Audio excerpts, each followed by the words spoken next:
East Africa Kraken, Curse of the Deep, The Legend of King Jinn Island. Chapter 8, The Camel in the Cage. Cousteau did not sleep that night.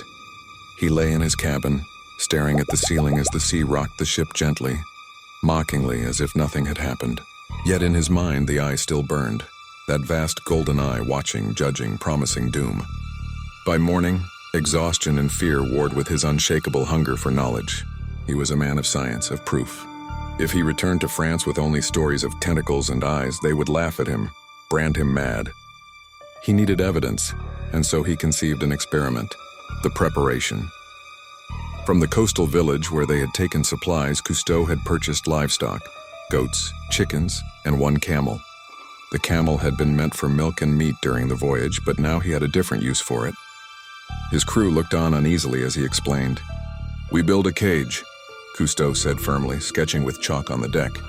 "Steel bars, weighted, lowered into the sinkhole. Inside the camel. If nothing happens, we recover it. If something does..." He left the words unfinished. The sailors murmured prayers. One Djiboutian worker spat into the sea, muttering, "You feed him, he will not forget you." But Cousteau's order was law. For 2 days they welded and hammered, forging a shark cage reinforced with thick chains. The camel groaned as it was led to the platform, its eyes wide as though it too sensed what awaited. The lowering at dawn, the sky blood red, the crew assembled. The cage, heavy with chains, was swung out over the sinkhole. The camel struggled, bellowing, but ropes and pulleys forced it inside. Its cries echoed against the cliffs, unnatural and terrible. Cousteau, pale but resolute, adjusted his goggles and gave the signal. The cage descended, lowering into the dark mouth of the sinkhole. The camel thrashed, kicking against the bars. Water closed over it and the cage sank deeper and deeper, the ropes groaning under the weight. The crew held their breath as the last of the chain rattled out, the cage vanishing into black water. For a moment, silence, then the rope jerked. The force. At first it was small, like a fish tugging at a line. Then the entire ship lurched sideways.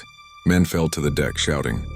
The pulleys screamed as the rope went taut, straining as though hooked to a mountain. "Pull it up," Cousteau barked. "Haul, damn you!" The men heaved, muscles straining, the capstan groaning. Slowly the cage rose from the depths. Water boiled as bubbles the size of barrels erupted to the surface. Something below was moving. Vast, rising, unseen. The rope shook violently, fibers snapping. Men screamed as the cage burst into sight. What they saw froze them all. The camel was gone. The cage was no longer a cage. Steel bars as thick as a man's wrist were bent inward, twisted like straw. One bar was snapped clean through. Another curled like paper crushed by a giant's fist. The men backed away in horror. One crossed himself. Another dropped to his knees, weeping. Cousteau, shaking, touched the ruined steel. It was warm, as though a great hand of fire had gripped it in the dark. The panic.